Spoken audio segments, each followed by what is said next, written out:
은혜가 됩니까? 아멘. 왜 은혜가 되죠?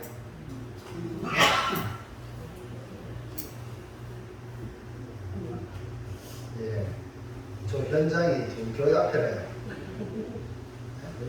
교회 마당에서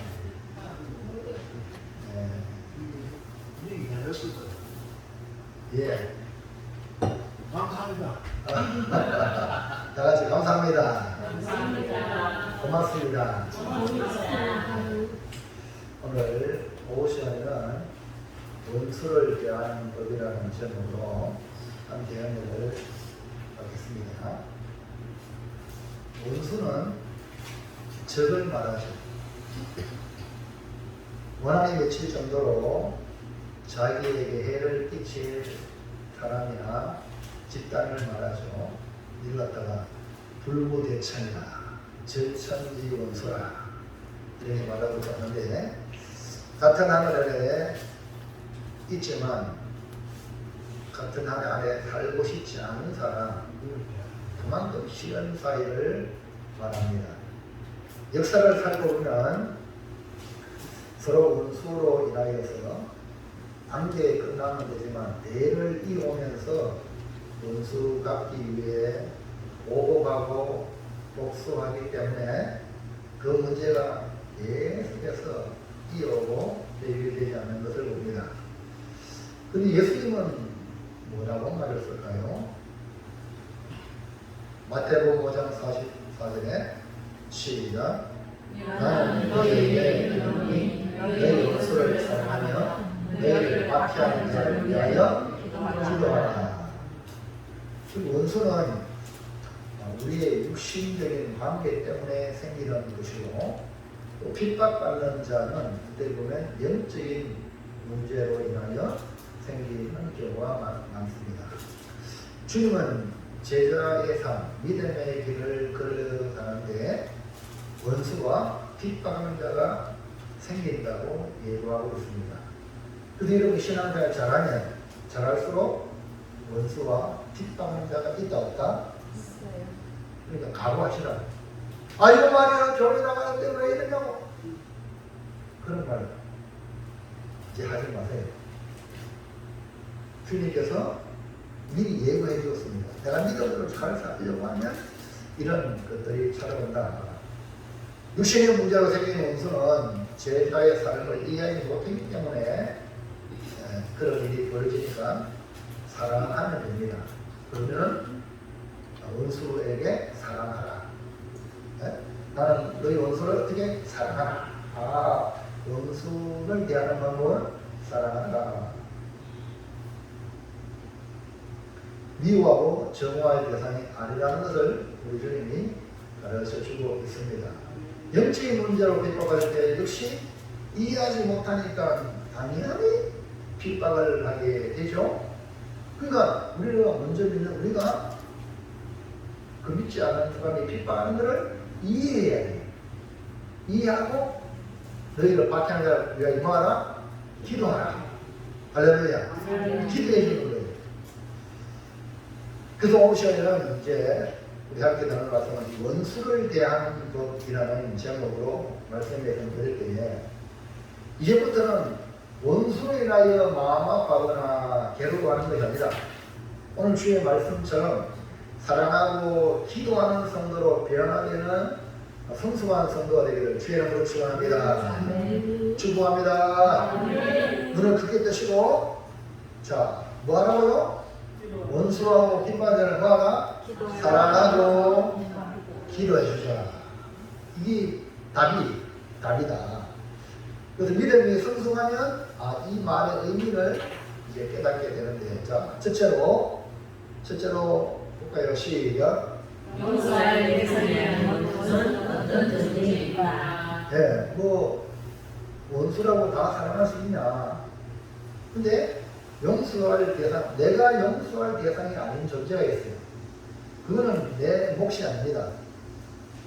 할렐루야. 그건 하나님께 맡기는 건데요. 우리가 원수는 하나님을 상대하는 게 있고 사람을 상대하는 게 있습니다. 그렇기 때문에 오늘 이 용서할 대상이 아닌 것을 하나님이 상대하는 존재다. 예수님 당시에 백성의 장로들과 대제사장들과 서기관들은 대단히 높은 사회적 위치에 있는 그룹인데 이들은 예수님을 대적하는 사람들이었어요. 예수님께서는 자신을 대적하고 하나님을 반대하는 자들이 누구며 또 그들이 어떤 힘을 건세를 가지고 있는지 다 알고 계십니다. 우리가 살면서 다른 사람들과 이런저런 갈등과 다툼을 경험하게 되겠죠. 그럴 때 우리가 기억해야 될 것은 우리가 갈등을 일으키고 다투는 그 사람이 누구인지, 대상이 누구인지 분명히 알 필요가 있다. 그리고 그 사람이 나를 대적하는지 이해갑니까? 여러분 자신 개인을 대적하는 것인지 아니면 내가 믿는 신앙, 믿음, 하나님을 대적하는 것인지를 분명히 구분할 필요가 있습니다. 할렐루야. 이해하십니까? 예를 들어서 우리가 학교나 직장생활에 있어서 사람과 사람 사이에서 벌어진 갈등, 다툼 이게 많잖아요. 이런 거는 우리가 성도라면 어떻게 이해해주고 상대방을 이해해주고요. 또 예수님 말씀대로 사람으로 대해주면 너그러운 마음으로 어떻게 하든지 화평을 누리려고. 아멘입니까? 그렇게 하면 돼요. 근데 그 사람이 내가 믿는 하나님, 내 신앙을 대적하고 반대하는 누구라면 얘기는 달라질 거예요. 그런 상황일 때는 나와 개인의 문제가 아니라 나의 신앙, 내가 믿는 하나님과 관련이 있는 문제이기 때문에 하나님이 그 사람에게 상대하기 때문에 여러분도 하나님 편에서 단호하게 할렐루야. 이건 뭐 인지하고 사는 이 대상이 아니에요. 단호하게 딱 선을 그을 필요가 있습니다. 물론 성경은 은솔 사랑하는 말씀하고 있죠. 그것은 어디까지나 사람과 사람 사이에서 벌어지는 다툼일 경우를 의미하는 것이지 내 신앙을 방해하고 하나님을 조롱하고 모독하는 사람을 존중하고 사랑해주고 이런 말이 절대 아닙니다. 아멘입니까? 자, 그래서 10편을 종종 보면 성도들이 오해하는 것들이 있어요. 우리가 종종 오해합니다. 사울 왕에게 오랫동안 쫓겨가던 이 다윗이 쓴 그 시편 있잖아요. 그걸 보면은 와, 뭐 보복하는 것인 줄 알고 착각할 수가 있습니다. 그 글을 보면 다윗이 사울 왕과 그 부하들을 저주하고 더 나아가서 하나님의 심판이 그들에게 나타나기를 간구하는 그런 내용이 있는데 그렇다고 사실 오해하면 마치 다윗이 인간적인 원망과 불평을 가지고 하는 것이냐 또 원수는 반드시 보복해야 한다 하는 식으로 보여질 수가 있습니다. 자, 예를 들면 10편 55편에 보면 그 10편 55편은 저주의 시라고 말해요. 저주의 시라고 말할 정도로 저주의 내용 가운데 그 중에 10편 55편 9절 보세요. 자, 시작. 내가 성에서 안고와 물정을 보았으니 주여 그들을 멸하소서 그들의 혀를 잘라 버리소서. 할렐루야. 아멘. 와, 이 다윗이 쓴 기도 시잖아요. 그러니까 성내의 강포와 분쟁을 보고요. 주여 저들을 멸하소서 그런 거예요. 그 다음에 그들의 혀를 잘라버리소서. 우와, 저도 이 시편 세대 설교를 같이 이렇게 나누는데 아이고 시험 든 사람이 나를 칼가 들여서 혀를 잘라버려 이런 식으로 공격하는 사람이 있어요. 몰라도 너무 모르는 거죠. 무슨 말인지 이해하시죠? 이 말씀을 지금 이건 기도잖아요. 다윗이 하나님께 하는 기도인데 이 내용을 보면 자 15절도 15절 시작. 사망이 갑자기 그들에게 임하여 산채로 서울로 내려갈지어다. 이는 압독이 그들의 겉에 있고 그들 가운데 선비로다. 이거 뭡니까? 지옥에 내려가라는 거예요. 지옥에. 네? 와, 이 저주 아닙니까? 저주? 그 다음에 자 23절 시작. 하나님이여 주께서 그들로 바벨의 운동에 빠지게 하시리라. 피를 흘리게 하며 속이는 게 아니라 그들의 날에 반도 살지 못할 것이나 나는 주를 의지하리라. 자, 이런 내용의 이 시편 55편 보면 성취의 성취다고 막 보복하라는 것인 줄, 원수를 갚아라는 것인 줄 이렇게 생각을 합니다. 이거는 다윗이 처한 앞뒤 상황을 고려하지 않고 이 시편의 내용만 보면 영락없이 다윗이 자신의 원수를 저주하고 보복하기 위해 하나님을 이용하는 사람으로 보일 수 있지만, 그러나 우리가 분명히 기억해야 할 사실은 이 사울로 한해 이 미움을 받고 그 사울의 군대로부터 추격을 당하게 된 이유가 다윗이 개인적으로 사울왕과 원한이 있어서 그런 게 아닙니다. 다윗은 하나님의 부름을 받았고 기름 부음을 받았어요. 그러니까 다윗은 하나님 말씀에 순종했기 때문에 당하는 어려움이에요. 만약 하나님께서 다윗에게 기름 부음을 묻지 않았다면 이런 일이 전혀 일어나지 않습니다. 평생에 뭐 사울왕 만날까 말까. 그러나 다윗은 하나님의 뜻에 따라 기름 부음을 받았고 자기 의지와 상관없이 사무엘이 기름 부었잖아요. 하나님 뜻에 따라 그 말씀을 또 이 다윗이 순종하는 삶을 살았고, 그래서 그토록 이렇게 순종하니까 사울왕으로부터 시기와 질투를 받고 결국은 생명의 미역까지 받게 되었던 것이죠. 따라서 엄밀히 말하면 사울왕은 이 다윗이라는 한 개인을 미워하고 공격한 것이 아니라 하나님이 기름 부음 받은 하나님 종을 공격한 겁니다. 결과적으로 이것은 사람과 사람, 개인과 개인의 다툼이 아닌 하나님과 사람의 다툼으로 보아야 이 시편을 이해할 수 있습니다. 이해하시겠습니까? 그러니까 사울왕과 그 군대들이 다윗을 추격했고 하면 하나님을 대적하는 얘기예요. 왜? 하나님이 다윗에게 기름 부어서 다윗을 통해서 내 뜻을 알아 인하리라 했으니까 그 하나님 뜻에 이루지 못하고 다윗을 죽이는 거 아닙니까? 사울왕은 다윗을 공격함으로 불행하게도 다윗의 원수가 아닌 누구의 원수가 됐냐? 하나님의 원수가 된 거예요. 할렐루야.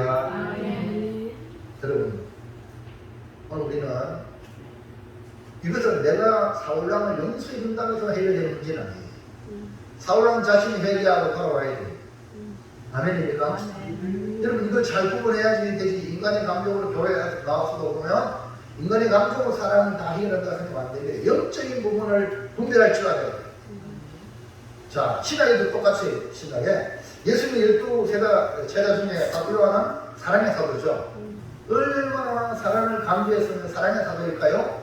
그만큼 사도 요한의 글에는 형제들 간에 서로 사랑해라, 세계명을 너희 주는 이는 서로 사랑하라, 예수님의 서로 사랑하라는 이 세계명을 너무나 잘 알고 있는 사도 요한입니다. 그러니까 형제 사랑을 강조했습니다. 그럼에도 불구하고 이 사도 요한은 성도들에게 미혹하는 자가 온다, 예수를 육체의 오심을 부인하는 적그리스도, 이런 자들은 사도들이 전한 이 교훈을 받지 아니하는 자들, 하나님을 그 마음에 모시지 않는 자들, 이런 자들을 말하는 겁니다. 이런 자들을 어떻게 하나? 하나님 아버지와 예수님을 모시지 않는 자들 너희는 이렇게 대하라, 이렇게 말했는데 뭐냐? 요한에서 1장 10절 12절 보세요. 시작. 누구든지 이 교훈을 가지지 않고 너희에게 나아오거든 그를 집에 들이지도 말고 인사도 하지 말라. 그의 인사하는 자는 그 악하게 참여하는 자이리라. 아멘입니까?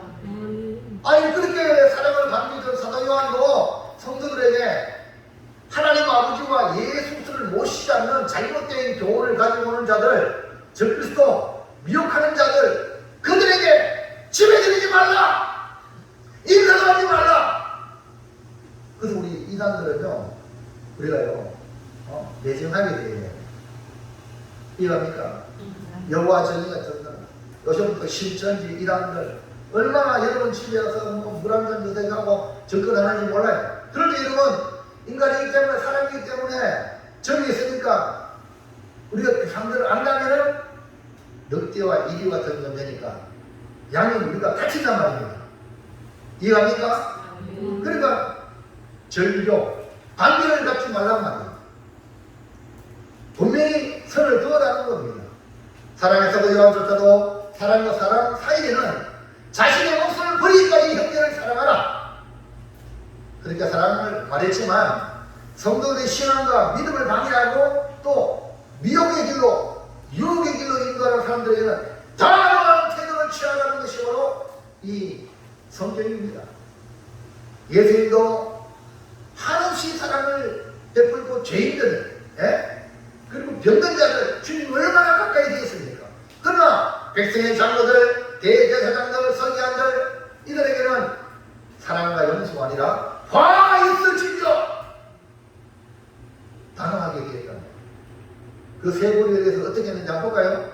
마태복음 23장 13절 시작. 화 있을진저 내 신앙은 서기관들과 바리새인들이여 너희는 천국 문을 사람 문 앞에서 닫고 너희도 들어가지 않고 들어가려 하는 자도 들어가지 못하게 하는 거다. 보세요. 천국 문을 닫아버리고 못 들어간다.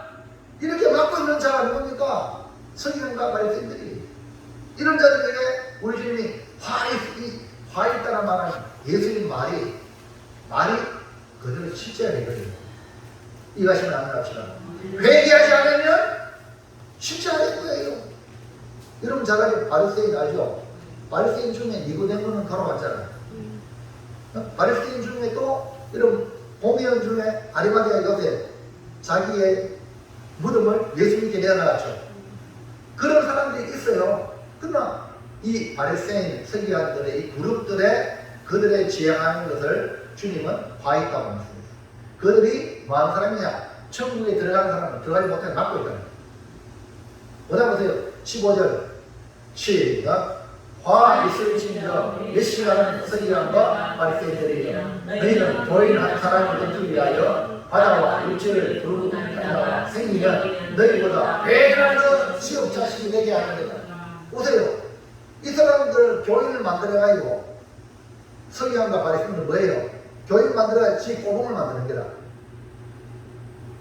그랬어요? 너희보다 배나 더 지옥 자식들이 지옥 자식 만든대요. 서기관과 바리새인들 이 사람들은 앞에 외식하는 사람의 눈만 의식하는 하나님 생각 전혀 없는 거예요. 그래서 33절에 주님이 그랬어요. 넘어가서 시작. 얘들아 목사의 자식들아 너희가 어떻게 지옥에 가게 되겠느냐. 서기관, 성경 학자입니다. 구약의 표현으로 서기관은 원래 성경 학자예요. 바리새인들 잘 믿는다고 자타가 공인하는 존재입니다. 근데 주님이 그랬어요. 얘들아 독사의 새끼들. 뱀 독삭하면 뭐가 생각납니까? 뭐가 생각나죠? 아이고 사람들이 그렇죠. 많이 듣더라 이 말이에요. 그렇게 유대인들에게 얼마나 무슨 이 저주입니까? 오늘 우리 대한민국에는 개 XS 하면 난리 나죠. 근데요 그거 배나 저주가 이거예요. 이 막새끼들 이 말거든요.